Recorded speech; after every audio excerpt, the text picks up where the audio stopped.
Hello and welcome to Mastering Mediocrity Music Reviews. I am Jeff. I'm Ben. I'm Mark. And we are here today to celebrate Civil War's Invader album. And I am very excited to talk about this one. But first, we are taking shots. The old Clyde Mays, Clyde Alabama May. style whiskey, bottled and made in Lawrenceburg, Indiana. Still blows my mind. I enjoy it. Still good, though. Good. Cheers, mates. Cheers, mates.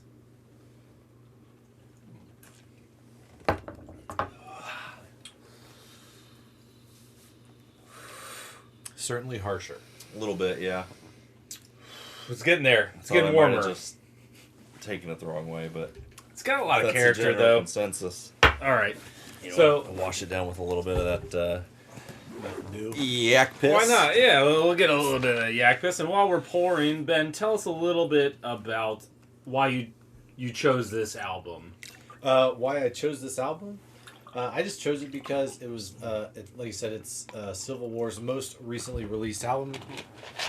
It came out June 17th, 2022, so Very recent. 10, 11 days ago. Something like that. Very recently. And I listened to it when it first came out because I was like, I don't think I'm going to bring this up in the show. I don't think Mark's going to like it. This is totally not his style. Jeff has said in the past that he's not a huge Civil War fan. But Not that's untrue. mostly because you're not a huge fan of Niels Patrick Johansson's voice, Hmm. who I is the share lead that. singer's voice, or the lead singer. That's who it used to be. Mm. But I didn't know that coming into it. When I think I realized it shortly after they had done like their they'd released like 2 singles for the album. Invaders was the first one, and I think the next one was Dead Man's Glory.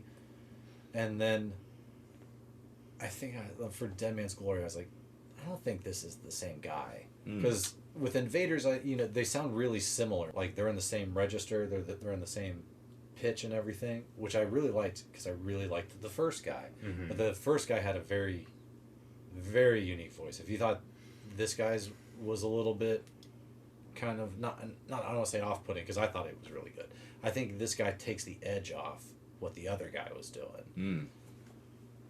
and is a little bit more palatable for the Okay. for a larger audience. But to that point, Sabaton, of course, Civil War was created, or they were formed in 2012 when, let's see, three Sabaton. No. I'm sorry. 1, 2, 3, 4. 4 Sabaton members left Sabaton, and then the 4 of them joined. And Basically- created Oh. Civil War, Basically everybody but Joaquin. except for Joaquin and their bassist Pear, I think is how you say his name. So originally it was the 2 guitarists, the drummer and the keyboardist, all from Sabaton. Niels Patrick Johansson as the singer, and then Stefan Eriksson in bass from 2012, and then in 2014 they got a 3rd guitarist, Petrus Grainer.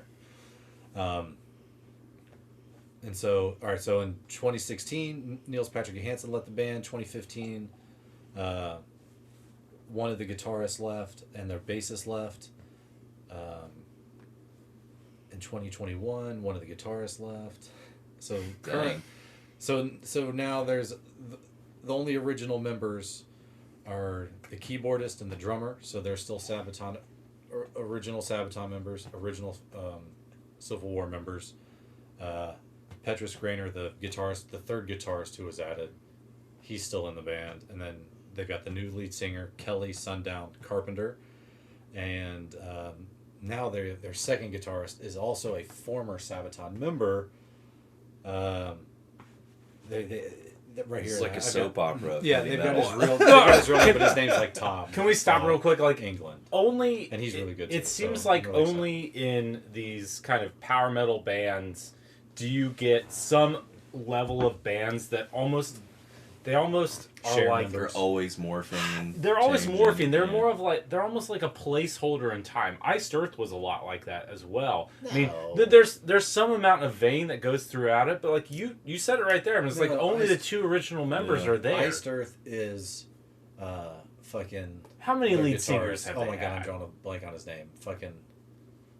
We'll put it up here. That's fine. Just go on. John Jacob.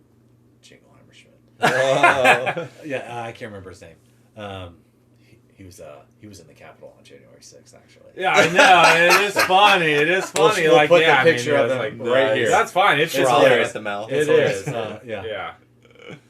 And yeah, pretty much. Yeah, it was like I don't want to say it was a famous picture, but like I knew who he was because I was like looking, or I'd heard that he was in it. Yeah, So you I saw looked the at- picture first, and then you like sent it to me. There were like comments and shit. I don't fucking remember exactly. That's what It was a It Reddit was thread or John- something, I'm John- sure. John Schaefer. is his Nah, name. yeah. There's a picture of him like pointing and screaming. But oh god, I don't remember how. But he's Iced Earth. Everyone else is. But that's what I'm Ancillary. saying. Is like But it it's one morphs member though. though. Like yeah. But like Iced Earth is his vision. So like. Yes, but that's exactly what I'm saying. Is like you have a vision, But and what you're Civil saying War is is Civil more, War. but I'm what trying you're to. saying is more like Freedom Call and Gamma Ray share members. Like they're different.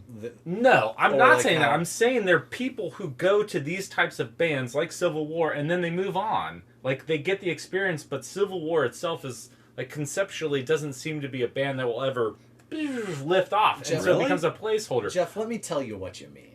Actually. Yeah, okay, fine. That's what I was like. That's exactly what I'm However, saying. they've like been reorganized. I mean, it worked for this Yeah, album. I thought something happened here. Yeah. Something happened Like, here. If this is the new group, I mean, the new group is.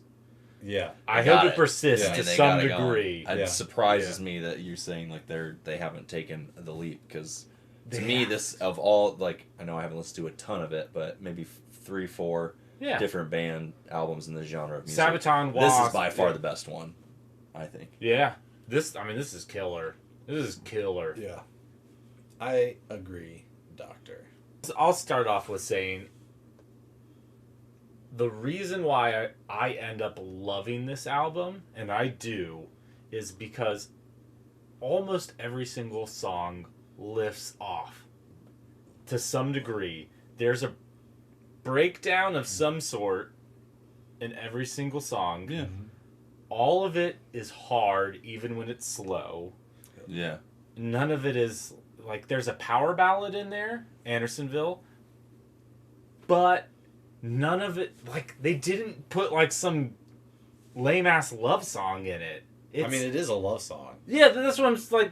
Andersonville is the closest that they come to that, and all of it is just every fucking song is listenable. Like, there's not a song that I want to skip in this album. There are songs in every single other album where I'm like, yeah, I don't need to listen to this. Beep. It doesn't happen here. No. I can listen to every single one of these songs. I had a few, but it was only because the other ones were I- so good. I have an It was like, idea all right, of this what one just those ones isn't are. as good as like Yeah. the ones that I really Yeah. like. Those so. exist. I'm not saying they don't. Yeah. But for me, I don't need to skip anything. There are songs that you mentioned, like there's an anxiety for, like you're like waiting for them, like you want to hear them in the course of the album. Not this. I didn't say that for this album, but for past albums. I said. Yeah, in general, but But that's I do what I'm feel, saying, I feel like- that for this album. you do feel it. Oh yeah. There are moments in this album that you're like, I'm waiting for the next song. Oh yeah. Wow. Oh yeah. I may have liked it more than you did then. I don't think.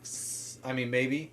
It's okay to have a few songs on an album you don't want to listen to. I mean, Yeah. Man, batting 60-70%. Like, that's fucking That's solid. what I'm like, saying, If that like, song's this- make yeah. it into a playlist that you Yeah. listen to repeatedly. Yeah. I mean, It's pretty solid. I when I told Jeff about it, I'd already listened to the album probably like 3 or 4 times. Yeah. Because the first time. No, you had listened to it once when you told me about it. Did I? Yeah, because you Maybe. told me pretty quickly. You sent me Invaders, which is an interesting one to send me, Right. because there are ones that I think which that is why should I- be tailored more which towards is- my desire. Which is yeah. why I picked it because of the subject matter. Yeah. Okay. You were saying you didn't like the previous guy's voice all that much.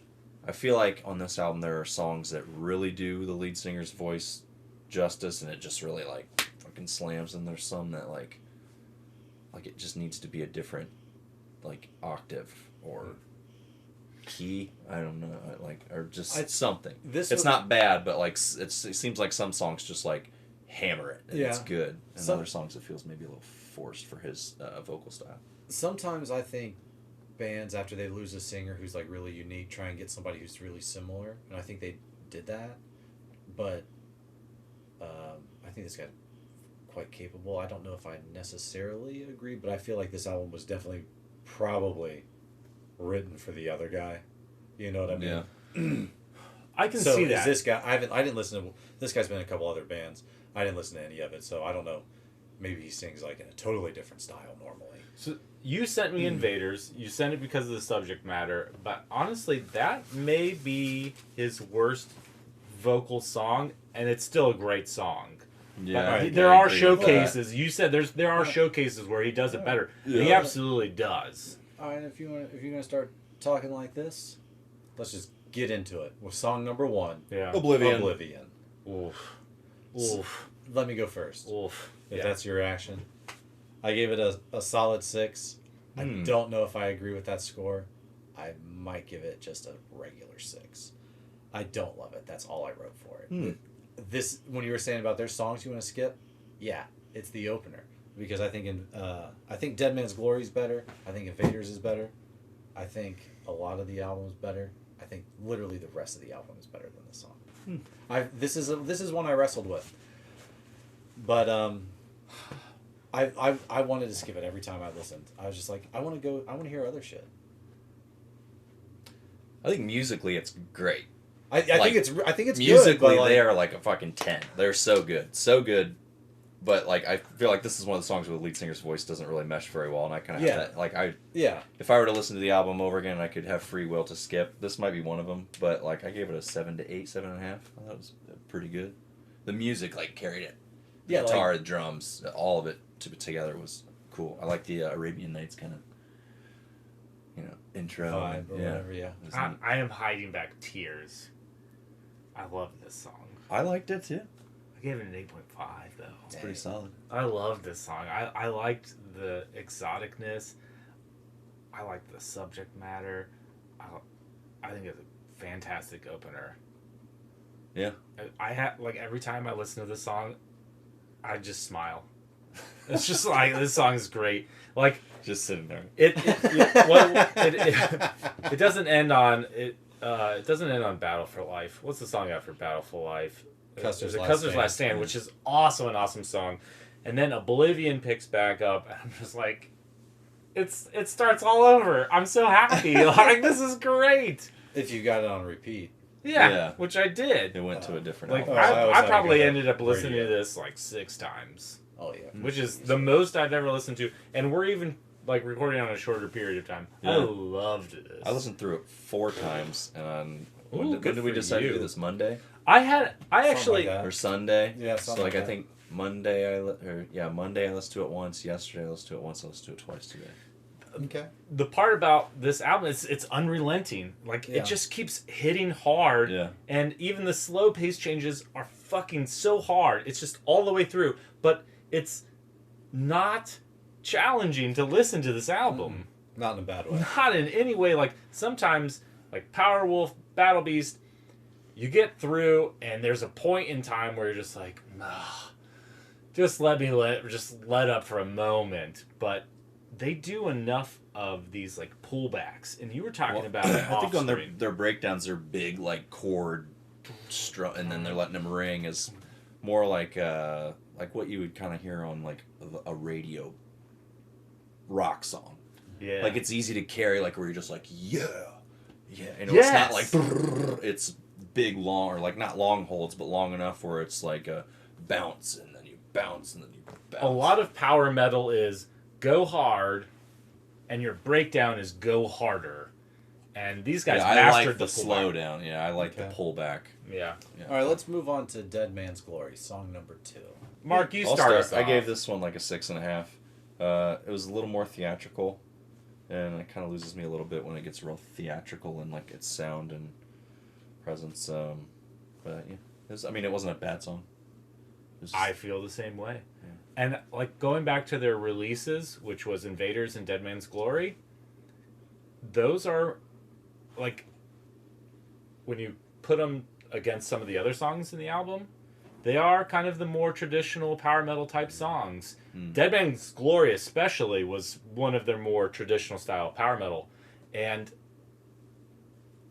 yeah, that was kind of like, when I listened to the album as a whole, I love this song. Like, don't get me wrong, I gave it a 6.75, so not terribly much higher than you, but this whole fucking album is banging, and so when we have to temper our ratings against other songs, it's like, I can't give every song like a 9 to a 10. Yeah, right. You know, this album is fucking great, and to me, this one is just a little bit short of That's the where it rest. sits in the context of this album. Yeah. I still really like, I go back to it. Again, none of these songs I want to skip whatsoever.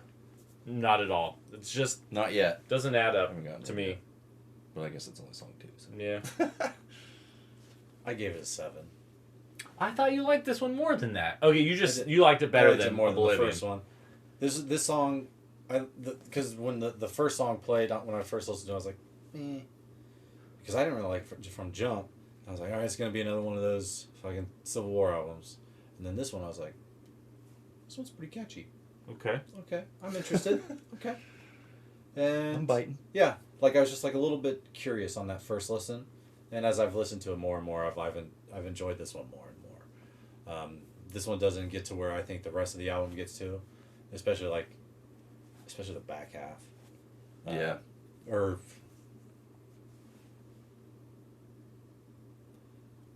Yeah, pretty much the back half is like the best. I don't agree with what I just said. But Yeah, there's some inconsistencies. songs on There's the some but inconsistencies. overall, Yeah. but yeah, this one made me perk up just a little. It's like, all right, let's see what they got. Let's see what's happening. And so that went into fucking Invaders, which had this like heavy like snare fucking intro, and I was like, all right, Ooh. I like that. This is heavy as fuck, boys. Yeah. It is. And then- It is hard. And then the very first word is paleface, and I was like, oh fuck yeah. I was like, this is a song from the Indians' perspective, and this is Yes and no. no 100%. Yeah, I wish Well, I had but time this one to- has a to call read to the action for lyrics. Planet Home, right? It's No, like, it's- let's no. join. No, it's a call from oh my god, oh I had it. It's Call of Every Nation being the Indians. Yeah. Mm. Planet Home, because they were kind of connected So to the thi- Spirit this is- Mother. This song is a specific reference to St. Clair's defeat or the Battle of Wabash. So this is one I was going to bring up. It was on November 4th, 1791 in the Northwest Territory. The U.S. Army faced the Western Confederacy of Native Americans as part of the Northwest Indian War. It was the most decisive defeat in the history of the American military and its largest defeat ever by Native Americans. And then I just clicked on Western Confederacy because I was curious who was part of that. And the tribes that were part of that were the Cherokee, Iroquois, the Delaware, Miami, Ottawa, Ojibwa, Potawatomi. This was in the Northwest Territory. Shawnee, Yeah, which Wabash Is Confederacy. Ohio, Michigan. And this okay. this battle Indiana. happened right on the edge of We'll put it Ohio up and here. Indiana. Okay. Yeah. All And right. so I was like, oh dang, that's like, I mean, it's like 2 hours, probably 2 hours from here. Yeah. And so I was like, oh fuck, cool. I just thought it was cool, like that, like it was a call to action, like, hey, For every fucking nation. stand up and fucking fight Yeah. for our land. We all know how it ended. They may have won this But- battle, yeah, but, but- like, so you know, that's what I mean. Like, it's just a tragic story to like hear them be like, let's fight, but you're like, I know what happens, guys. So You know, and that's what I mean when I say it's like also very heroic and There's- tragic. It's just like a tragedy. You know what I mean? to me, Yeah. there's some lyrics that could be interpreted as like an alien invasion, which I guess when you think about it, the white man were aliens to their land. So I just didn't draw that connection. I thought it was more of a call to action for like Planet Earth. But they do say Planet Home. They don't say Planet Earth. I'm glad to know the background now. I get it. Subject matter remains the same Yeah, it's regardless. not about global warming. You know, these were yeah. I didn't realize this when I first got it because Civil War does a lot of American history songs. Well, when you think They of also do a lot of like European stuff, but so like I hear this song and I'm like, oh, they're talking about the Indians, and then the next song is about the Irish and fighting Vikings or something. So the album is just about invading forces. For sure. There's definitely a I didn't- vein of that. I mean, it's probably all of it. I don't know. I don't want to say I don't know what Slaughterhouse 5 is about. Andersonville is different in that it's more of a contained situation, Yeah. but I feel you. But like the Slaughterhouse, yeah, we'll get to Slaughterhouse Five. But it's Kurt Vonnegut. yeah, right. I didn't. Yeah. I mean, whatever that. And I don't was really about. know too much about it. Right. I've heard of Kurt Vonnegut, but Right. wait a second. Do we give scores for Invaders? Let's give scores. No, 8. I gave it an 8.5, and then I dropped it down to an 8 today.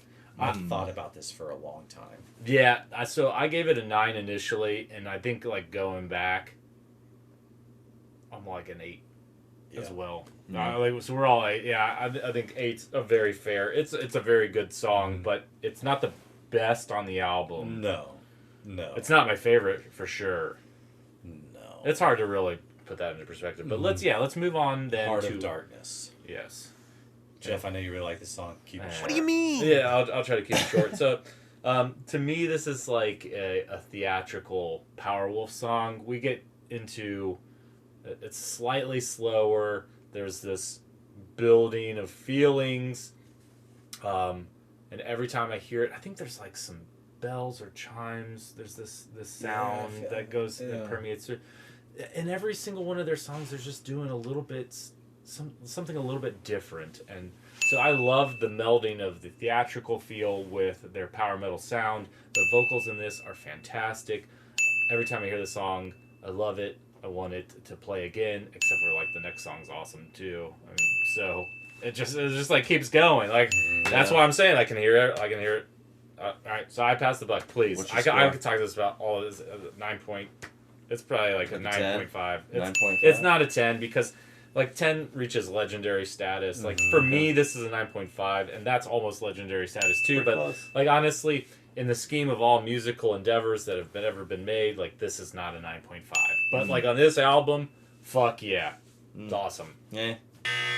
What'd you give Like it? the undertone I heard was more of that kind of like Arabian Nights type stuff, but I gave it like a 7.5. There's some more Phrygian tone or whatever it is, Again, the Phrygian music scales. was really good. Like they just by this point, like they've cemented like that they can just fucking go. And it's good. Yeah. Like the cohesion they all have together is incredible. Yeah. They're a little bit of experimental. I mean, that helps. Like when a bunch of, I mean, if they got the drummer, the keyboardist, and three guitarists. Well, no, not anymore. But now No. they've just got 2. But like the one guy used to be in Sabaton, so they've got some familiarity. I don't know if they were in the same, but playing the same stuff. And then 2 guys been playing together for 20+ years. Yeah, Mhm. yeah. The drummer's insane. The drummer and keyboardist been fucking playing together for years. I gave the song an 8. At first, I didn't love it. This is one of the last songs I rated. But like after I'd listened to the album 5-6 times, I was like, I hear it. Yeah. I don't know if I don't know if I wholeheartedly endorse an 8 because the next song's so good. Can I I say want one to more skip. thing? There was something like I Yeah. absolutely could not miss about Heart of Darkness, and in their pullback, they have this like kind of this new metal sound in their breakdown, and that's what like really got me going. It was like a power ballad plus this new metal sound, and again they're experimenting. It's fucking great. All right, continue, please. Andersonville. Oh yeah. Yeah, when I first heard this song, for whatever reason, I didn't like it. I don't know why.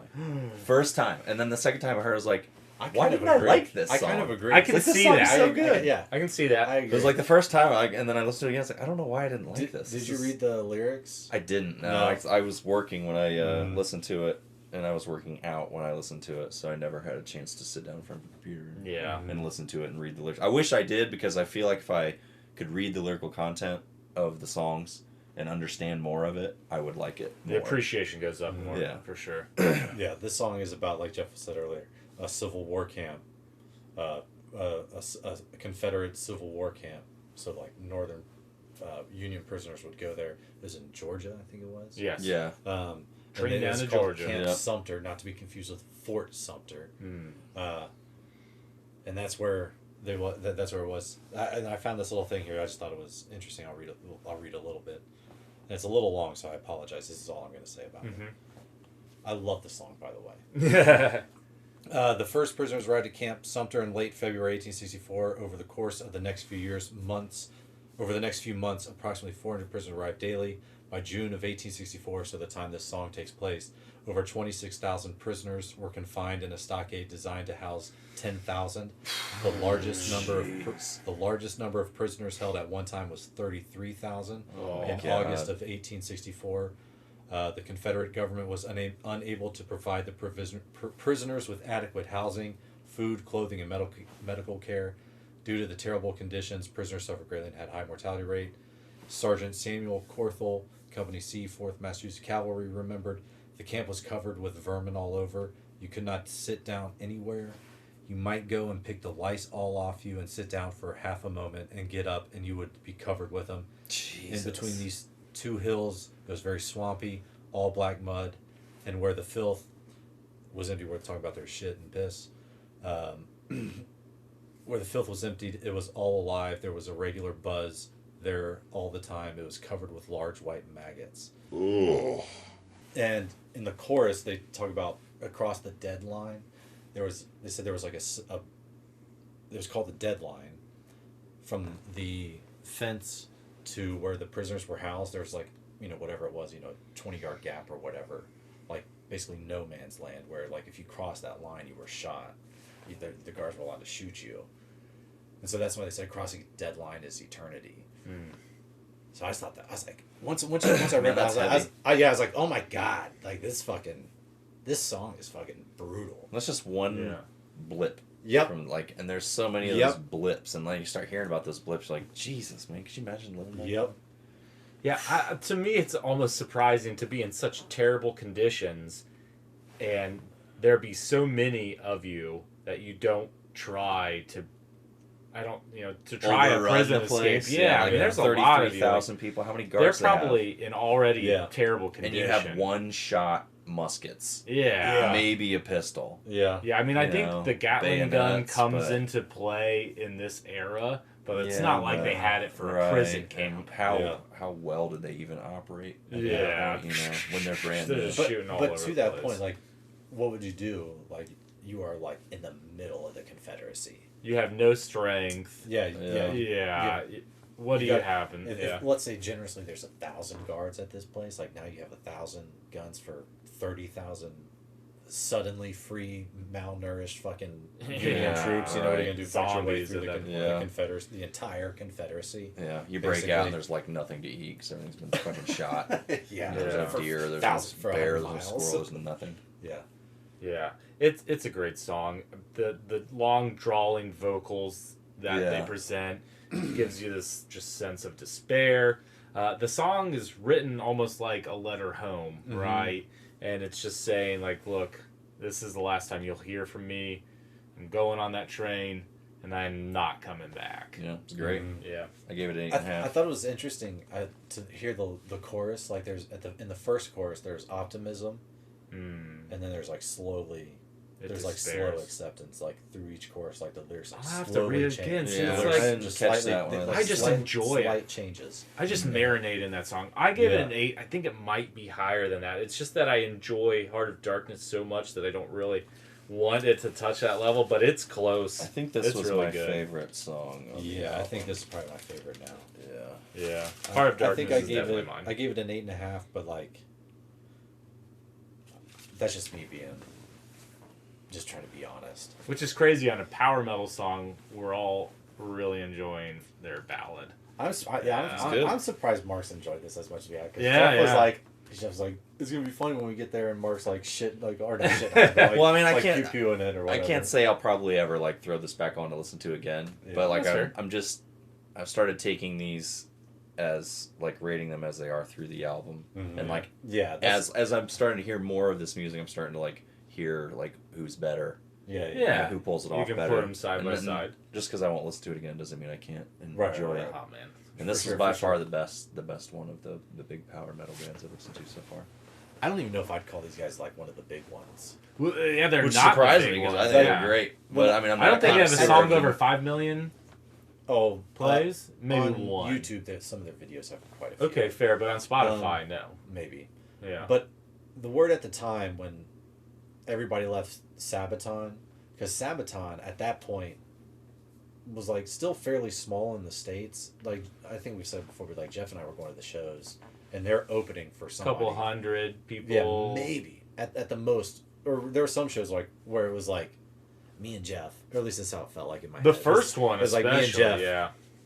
and then the band, like 10 feet away. There's like nobody in between us. At least that's how. I wish it was like that still. Right. Yeah. Right. But even the third show that we went to was like, it was packed. It was sold out, and it was Sabaton and Amon Amarth, and Sabaton was getting the chance. Yeah. And people were there for Amon Amarth for the bashing of bodies, but the thought at the time was that the guys that left didn't want to commit to like the touring schedule, everything that the getting big part. Like the getting like actually going through with like that, there whatever it was. I'm not not saying anything about them. Like I get it, maybe they had kids or whatever, and they're like, maybe we just can't do fucking priorities. Yeah, right. I get it, but so that's why I'm like, I don't know if they're still that way, considering some of the people have left and now they've got different folks or whatever, but I hope they make it. I hope they get to the fucking whatever they top level of the fucking festival lineup, if they take this album and tour the world, something's gonna happen. I'd go see them.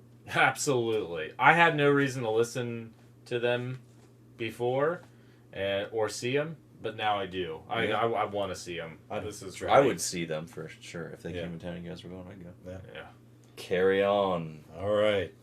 I give it a solid 7.5. This is like a pretty upbeat, positive song. Pretty much what you would expect from a power metal song with this song title. It might have more depth to it than what I'm giving it here, but I didn't look into it. I didn't care. No, I was like, this is good enough. This is superficial level. Yeah, this is a skippable one for me. I'd like. I agree. I I can see where you're with you. This is on the same vein as Dead Man's Glory for me. It's more of the traditional power metal, and if they didn't have this fairly awesome breakdown near the end, just heavy moment, I could skip it if it didn't happen. But now that I know it happens at the very end of the song, I'm like, oh yeah, it's worth waiting for. Yeah, I mean, it builds and builds. It's like, yeah, it's catchy. I still don't like. I don't really remember. There's not like singability to it necessarily. There's parts of it that remind me of like early Battle Beast when their guitarist, whatever, the guy who went and started Beast in Black, Anton, I think his name is. It sort of reminds me of that. This song and the next one sort of remind me of like that. It has that sort of catchy, but sort of bouncy vibe. You know what I'm saying? It was almost a little bit circusy. Yeah. And this one could have gone into the Circus of Doom album, and I noted that. I just forgot to talk about it. But it would if this song was in the Circus of Doom album. Oh yeah, would have been fine. Would have been fine. Yeah. Absolutely. So Soldiers and King, I would agree the same way. Yeah. Except for there's something very special about Soldiers and Kings. When I first started listening to it, I thought they were saying Soldiers and Heat. Well, hey, which I think is like way ready funnier. to breed. So I was like, I mean, I guess that makes sense, Like they say, the position that a soldier in a medieval army, they mostly spent their position prone because wherever the soldiers went, a large gathering of prostitutes would go as well, and there was like a word for it. So we'll put it up there. But essentially, like the prostitutes followed the army, and that's what like kept morale up. Yeah. Getting laid. But yeah, it's not Soldiers in Heat. It's Soldiers in Kings. But otherwise, I really like this one. I give another solid 7.5. I think it would be a fun one to see live because like Soldiers in Heat. So to me, this one has like a lot of Sabaton feel to it. Yeah. It's a very power metal. And very I do Sabaton-y. like that because there are more. They needed a song like that. Not even that, but stuff like this helps me think like what would Sabaton sound like if they were still if they had kept the original band. Mm. The singing would obviously be different, and it's hard to say because they kind of do a different thing. You can see where they agree though. Right, like if you were to listen to the early Sabaton albums, they stick with that they play that exotic sound, or their songs have that exotic sound way more than their like probably last 2 or 3 albums do. Once they decided like stealing sounds from like geographical areas. Yeah, like how you were saying like had that Middle Eastern or Arabian thing. Not not like Seven Pillars of Wisdom or whatever doesn't have that necessarily, but or that they don't use it, but they leaned way into it on those earlier albums, way more than they do now. Yeah. But anyway, that's enough of that. This was the other skippable song for me too. I kind of didn't really. I sort of agree, but these last two for me just didn't. After Andersonville, it's like, This song has the best moment in the album. It starts to pick up. Really? This song, all right. So this song has a moment where they almost have this like funkadelic scale that happens. I don't know if I caught that. Yeah. Oh, We'll go after we're done reviewing. I'm going to play it for you, and you'll see it. It only happens for about 10 seconds, but it is. It's not enough to save a song. No.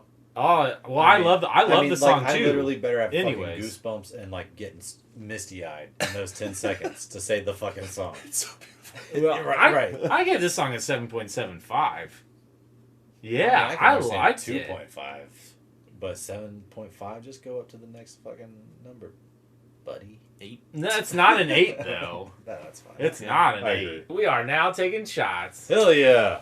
Do it. What is this? Shot number. Cheers, mates. Cheers, mates. Mates. Who's counting? I spilled Where's that other Mountain Dew? Yeah, I need some Mountain Dew, son. Give me that Dew, bro. Oh, It's getting worse. yeah, it's getting worse. But Ben, let's kick off with Warrior Soul. Do you have any initial impressions? Yeah, I didn't like it. It has its moments, but like not enough for me to like go back and listen to it or like search it out at any point. I totally want to skip it. Ooh. I'm not a terrible fan of this one. I give it a 6 out of 10. I don't necessarily want to skip it. I give it 6.25. Okay. But like this one had a lot of like vocal overdubbing. It kind of had this it had this Blind Guardian feel where like I was just like I don't think this song would be good live. There's too much going on with it. I'm just not into it. Yeah, and the rest of the album they've showed so much capability, and this one was just kind of average. Yeah, is Oblivion is the worst, and then this one. God damn it, Oblivion's great. I mean, I go back and forth on it. Sometimes I like Oblivion, sometimes I don't. But generally I don't. Mark, let's hear about Warriors. All I wrote down was solo/breakdown are tits, and I gave it a 7. Yeah, I mean that's I'll give it another go. All of the songs get somewhere. Yeah. But this They're one really is good like, with the breakdowns and Yeah. like, That's what I mean. I said it has its moments. So like maybe I liked the breakdown, or maybe the guitar solo was fucking. This is a point in an album where you do start losing interest, Yeah. no matter who you are. That's fair. And I don't think we do ourselves any justice listening to them straight through. I mean, that makes it harder to do. You almost have I to never shuffle listened it. to it. Last I never listened to it from start to finish. I would get like 5 or 6 songs and then pick up again later on. That's probably good. Yeah. Yeah. I'm just I just like my gym time is like not like so long, but I'm definitely there like an hour. So like I'm able to listen to them straight through when I do it. What'd you give it? A 7. Okay, you take a look. 6.25 and a 6. Yeah. We're We're all right in the there. arena. Yeah. Yeah. So let's move on to Slaughterhouse 5. And Second favorite song. yeah, the more I listen to it, the more I enjoy it. Second or maybe what'd you third give it? favorite song. Would you give it? I gave it Score? an 8. Yeah, same. Yeah, I like the big. 8.25. I like the big chorus, the long held vocals, like that slower but heavier sound. There's just so much in there. This one is like to me this feels like their most modern song. Yeah. Has I some of almost the got newer one intricacies. Amaranth. Amaranth. Yeah, Yeah, but something they're like that. more like wall of sound. And they Yeah. actually have like that like computer digital sound. There's some like, digitization in there. yeah. This one they have have a little bit, they have a digitizations. little bit. Yeah. You know, they touched that line where I almost started getting like Rob Zombie, fucking White Zombie vibes. Almost Just, factory style. Yeah. This Yeah, song industrial in metal. particular. Yeah. Yes. Only this song. Only this song. That's a good way So to put I- it. Well, Heart of Darkness has this touch that I just liked. a little bit, but like this Yeah. one, I was like, especially because Warrior Soul is such a low. I was like, man, I really appreciate this fucking curveball at this point because it's so much different than the rest of the album, before or after. Yeah. I mean, it's in the same ballpark, but like if the rest of the album's in left field, this one's like all the way in right field. This one is not Civil War, but it's just something different. And well, again, what they do is like you're listening the whole way through to Civil War, but they take some chances, and I feel like I think in this one his vocal style like really synced with Cool. the music. Mm-hmm. I hope they do more. I hope they end up doing more of that type of stuff. It was good. Yeah, I'm in love with it. 8.25, 8's 8's. It's great, and it comes at a great time in the album because I think there's not disappointment with the previous two, but it like picks it back up and then like throws you down in your seat, and I'm listening. Yeah. That moves us on to Battle for Life, which actually to me is maybe if you had to like put me at gunpoint and say, what song are you skipping, bro? I'd be like, it's Battle for Life. Same. I thought the same thing for the longest time, and then I just came around to it probably yesterday. Yeah. And I was just like, this is a nice high point on the album. I don't know. High point. All right, what did I say? A positive, upbeat, classic sound, Civil War. I really dig it.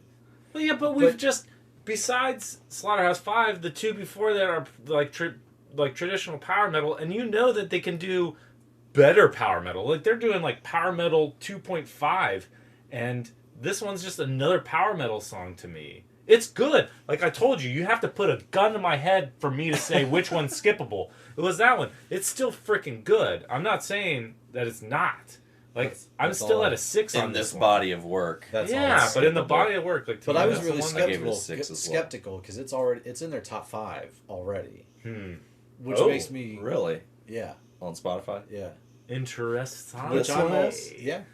And I'm always like, the most recent album, the fucking one of those songs, top 5 already. Yeah, well, that's it wasn't recent even one of the- listens. and it Top wasn't 5 even recent. one of the listens. singles? No, It it was wasn't not even one one of of the the singles? singles. So like, Huh. I'm like, What am I missing? yeah, I don't know, but I don't know. It's something about it. It just clicked finally, and I think it brings it back to a more traditionally Civil War sound. Okay. And then you come into the final song, Custer's Last Stand, which I think is like incredible. Which I think is incredible. Yeah. So It's a great closer. It's about it. I mean, we can just move into it. Whatever that last one was is what it is. Battle of Life is what the it is. vocals. What did you rate it? Did you give your What Custer's Battle of Life 8.5. Oh. Custer's Last Stand I gave it 8.5. I don't know if I could give it a 9. It's close. I don't know if it's long enough to get a 9 from me. This is from my experience with Civil War. This is probably as epic as you're gonna get, as long as you're gonna get. Like Is it over 5.5? Because Oblivion's like 5:36. Like, is it the longest song? Let's see. Oh my god! Of course, all of a sudden my thing, Custer's Last Stand. This song is like 4:51. It's And got what- some and what length song to it. were you saying? Oblivion, I think, was 5:36. Yeah, right? that one was fairly long. Oblivion, 5:38. Yeah. Okay, something so like that. But I don't know. There's something about it where it just feels more epic than the rest of it. Like the ambiance, the fucking build up, like you say, the exotic use, the scale of exotic, or the use of exotic. I'm with you. scales. Like, man, so it's like Custer, and he's like, I'm gonna get these guys. And then they talk about how, like, No, you're not. yeah, like, he gets Psych. into this, and at some point, he realizes he's descending into hell. This is his last battle, and things are not Yeah, going see, to go this was his another way. one I wish I would have had time to look up the lyrics Oh, for. Because as I man. was getting, I was like, man, I would really like this if I knew what they were saying, like Oh, through the yeah. whole song. Yeah, I would my- like it even more. My first pass was a 7.5. I knew it was something special. I think I'm up to like an 8. I just don't know that it's such an epic power metal song, but it doesn't do any of the experimental stuff. So Right, like, it's just not long like enough to get so there. good. Yeah. There is something else they could have done with this. A lot of bands do something kind of experimental on their last song, I've noticed over the course of doing this, and oftentimes the last song is the longest yeah. one, and it is something where they do what they're doing, but just a little bit longer. And I was surprised that they didn't do that here. Like, everything's fantastic, and they experiment in different ways on a lot of the songs. Ben's 100% right. Like, this is the song that needed to be epic. Truly epic. And even if it ruined the song to some degree, like, made it different than what it is now, like, Not that it would have been needed to be okay. A 2-minute interlude of fucking cannons firing. No, but like that would have been hilarious. Snare drums. and Just this like Americana military. Aim, fire! Yeah. Bayonets! Fix bayonets, boys! Let's go get the... Let's go get the secession scum! Oh man, it's hilarious. But yeah, like they could have done something in here where it just drew it out, and I would have been completely fine with it, even if it was just like taking their chorus riff and just doing it over and over and over again for 3 minutes. Like that would have been cool. I do like it when bands like finish a song or the last song or the most epic song, and they're just like, hey, we're about to jam sing, for a while. we're about to sing this chorus 4 times. Yeah. Thank you, because I'm about to jack off the entire time. Yeah, but in any case, fantastic album. Yeah, I loved it. I loved it. Man, if like the Rammstein Zeit album was a master of melancholy, this one was simply a master of metal. And I also am going to give this album an 8 out of 10 because of that. I would fully agree with that. For sure. I don't really know about the Rammstein part, but when it comes to the Civil War, I agree with that part. Yeah. Excellent. Yeah. Goddamn, 8s all around, boys. Yes, sir! God damn. If you liked what you saw here, please Oh, we like, got more. subscribe. Take a shot with us. I'm inviting them to take a shot with us. Take a shot. You deserve it. You work hard every single day. You're here with us. Get your bottle of Now whiskey and out. And sometimes... All 21 of you, which is probably composed of me and you as well. So all 19 of you. That's alright. If you make one person smile... That's all you right? need. Wasn't it worth it? No. Okay. Fuck you. I didn't make any money off of this. Oh, Jesus, Ben. It's not about the money. Oh, fuck. That's not why we do this. How often do we see each other before this started happening? Every 4, 5, 6 weeks. Yeah. It's awesome. 2 months. Yeah. Sometimes longer. Yeah. I feel like when my daughter was born, I didn't see anybody for a long time. Oh, man, that was nightmares. Nightmares when the second one came around. Ooh. Fair enough. Anyway. If you like what you saw later, please like, subscribe. Watch the show. Tell Ben's parents, finally. For God. I'm not going to tell him. I'm going to tell him. I'm putting it out there. All right. Love you guys.